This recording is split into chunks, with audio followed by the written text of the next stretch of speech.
दोस्तों सीमा के घर रोजाना की बेस पर जश्न मनाए जा रहे हैं कि जैसे जैसे सीमा की प्रेगनेंसी नज़दीक आ रही है तो वहाँ पे जश्न रोजाना जश्न होता है। सीमा ठुमके लगाती है, सीमा नाचती गाती है और अश्लील हरकतें भी करती है और व्लॉग भी बनाती है और वो सोशल मीडिया पर डालती भी है।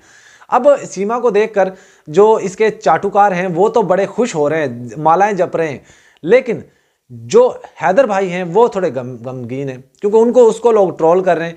अभी मोमिन मलिक जी ने कल कहा था कि सब लोग मिलजुल कर एक दफ़ा फिर से उसी तरीके से हो जाइए जिस तरीके से आप लोग पहले थे, इस तरीके से हो जाइए और इसके लिए आवाज़ उठाइए हैदर भाई के लिए, क्योंकि इंसानियत की ताकत में बहुत बड़ी जीत होती है। तब जब इंसानियत की ताकत मिलती है ना तो हर काम में आपको सफलता मिलती है। सीमा जश्न मना रही है, एपी सिंह जश्न मना रहा है, बच्चे का बाप का कोई पता नहीं, बच्चे का डीएनए करवाना पड़ेगा। हाँ, रिपोर्ट्स आ चुकी हैं, अल्ट्रासाउंड की रिपोर्ट्स, वो मैं आप लोगों को बता चुका हूं। आप लोगों में से जितने भी लोग ये समझते हैं कि सीमा प्रेग्नेंट नहीं है तो उन आप लोगों की गलतफहमी है, क्योंकि हमारे पास रिपोर्ट्स सारी हैं। और इसका भाई दगड़ दल्ला भाई, मैं तो ये कहता हूं दगड़ दल्ला, जितना बेशर्मी ढिठाई के साथ वो काम कर रहा है ना, यकीन मानिए दोस्तों, इतना बेशर्म इंसान हमने दुनिया में नहीं देखा। अपनी बहन को शुद्ध देसी घी बोलने वाला, उसको पट्टी पढ़ाने वाला कि एटीएस पूछे तो ये बोलना और जांच एजेंसियां पूछे तो ये बोलना, और उसको तमाम तर वहाँ हरकतें सिखाने वाला, पाकिस्तान के खिलाफ जहर उगलने वाला, वहाँ हिंदुस्तान के लोगों को ही डिफेम करवाने वाला, उनके ऊपर इतने गंदे गंदे आरोप लगवाने वाला कौन है? मास्टरमाइंड, और वो है अजय प्रकाश सिंह उर्फ एपी सिंह। दोस्तों, एपी सिंह का फादर एक पुलिस मुलाजिम था और उसको नौकरी से निकाला गया क्योंकि उसके ऊपर एक गंभीर किस्म के आरोप लगाए गए, उसके ऊपर रिश्वत लेने के, और उसको घर से निकाल दिया। लेकिन उसकी वालदा ने, इसकी वालदा ने, एपी सिंह की वालदा ने, मदर ने फिर भी उसका साथ नहीं छोड़ा, उससे कहा कि तुमने कोई गलत नहीं किया। अब बताइए, जिस घर का माशरा ही, जिस घर में ऐसी नीचता फैलाई जाए, ऐसे गलत कामों को प्रमोट किया जाए, सपोर्ट किया जाए, उस घर का, जिस घर का सरबराह ही गलत हो, उस घर के बच्चे कैसे होते हैं? एपी सिंह जैसे होते हैं। आप जाके देखिए, एपी सिंह जैसे होते हैं। अब अपने बच्चों को तो विदेश में पढ़ाता है, अपने बच्चों के लिए नहीं बोलेगा। अपने बच्चों के लिए जब इससे पूछा जाता है कि अगर तुम्हारी बेटी अपने बॉयफ्रेंड के साथ रात को 12 बजे घूमेगी तो क्या करोगे, तो ये आप लोगों ने सुना था वो स्टेटमेंट, क्या कहा था इसने?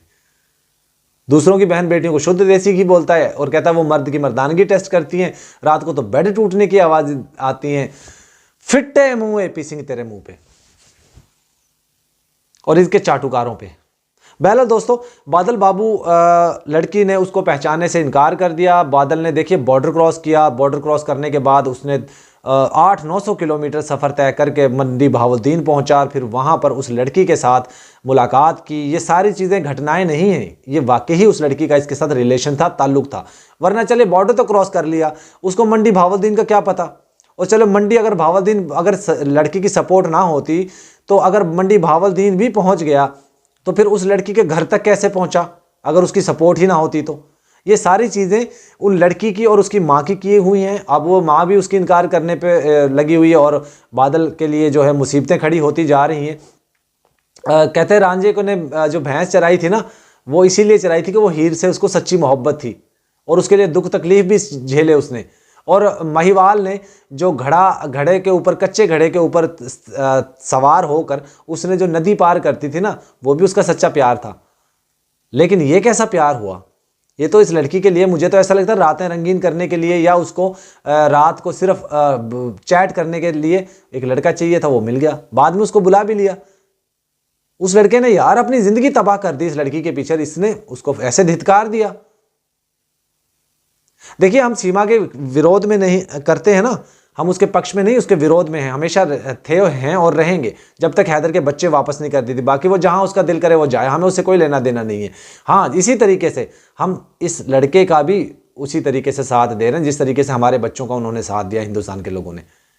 हम साथ किस लिए दे रहे हैं? देखिए, हमारी इसने जो हमारी सिक्योरिटी ब्रीच की है ना, उसके ऊपर सजा तो इसको मिलनी है, लेकिन हम ये चाहते हैं, पाकिस्तान की आवाम, बहुत सारे लोग ये चाहते हैं कि इस लड़के को कम से कम सजा दी जाए, ताकि एक मिसाल तो कायम होगी। जाहिर है अगर इसको सजा नहीं देंगे तो फिर और बहुत सारे लोग आएंगे लेकिन इसको कम सज़ा दी जाए ताकि ये जिस प्यार के चक्कर में आया है वापस जाकर वहाँ पर जा कम अज़ कम अपनी ज़िंदगी अच्छे से गुजार सके। वरना तो आपको पता है इसका फ्यूचर तब आए। अब ये हिंदुस्तान में जाएगा तो वहाँ की एजेंसीज इसके पीछे लग जाएंगी, पाकिस्तान में है तो पाकिस्तान की एजेंसीज इसके पीछे लगी हुई हैं, इन्वेस्टिगेशन कर रही है, किसके पास ठहरा, किसने क्या कुछ खिलाया, कहाँ कहाँ गया, किसके पास रुका, वो सारी चीज़ें दुनिया के सामने आ चुकी हैं और इसके ऊपर एक्शन भी लिया जा रहा है। अब देखते हैं कि हमारी पुलिस जो है वो कब तक इसको जो है वो डिपोर्ट करती है या इसको सज़ा जो है वो रेकमेंड करते हैं कि 10 साल की, हमारे कानून के मुताबिक तो 10 साल की सज़ा है। देखते हैं कब तक इसकी सज़ा का फैसला होता है। और फ़याज़ रामे साहब ने इस केस के अंदर जो अपना हाथ डाल दिया है, वो एज ए लॉयर अपॉइंट हो चुके हैं इसके बादल बाबू के। और मुझे लगता है 18 तारीख को ये इसकी बेल जो है वो अप्लाई करेंगे। उसके बाद 24 तारीख को इस लड़के की सुनवाई है कोर्ट के अंदर। अगर तो बेल अप्लाई हो जाती है 18 जनवरी को, तो उम्मीद है शायद इसकी जो है वो 2-3 हेयरिंग्स के ऊपर इस लड़के की ज़मानतें हो जाए। लेकिन अगर ज़मानतें हो भी जाती हैं तो सबसे बड़ी बात ये कि इतनी बड़ी ज़मानत देगा कौन, इतनी बड़ी ज़मानत देगा कौन? भाई हम लोग तो तैयार हैं, लेकिन मसला यहाँ पे ये आता है कि हमारा और उनका शहर बहुत ज़्यादा दूर है। मेरे और उनके घर का 300 किलोमीटर का डिस्टेंस है। लेकिन अगर इंसानियत की बात की जाए, देखिए इंसानियत, मैंने दोस्तों मैं आपको एक हकीकत बता रहा हूँ, मैंने 2 दफ़ा लोगों के साथ इस तरह के हेल्प आउट किया, 2 लोगों को, 2 किस्म के लोगों को।